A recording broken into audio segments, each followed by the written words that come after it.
வர்ஷா குடிக்க கொஞ்சம் ரசம் கொண்டு வாமா.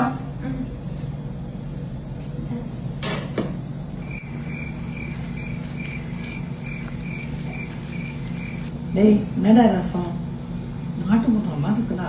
நல்லாவே இல்லை. நல்லாதான் இருக்கு. உன் பொண்டாட்டி செஞ்சா நல்லா தானே இருக்கும். குட்டோ இங்க வாய. என்னடி ரசம் இது? மாட்டு மூத்திர மாதிரி இருக்கு. வேற ரசம் கொண்டு வா போ. சொல்லிட்ட போதுமா? புதுசு வரும். குடி வந்தா. A few moments later. என்னடி இது? இதுதான் மாட்டு மூத்திரம். அந்த இது மாதிரியே இருந்துச்சு. நல்லா இருக்கு ரசம். சூப்பரா இருக்கு.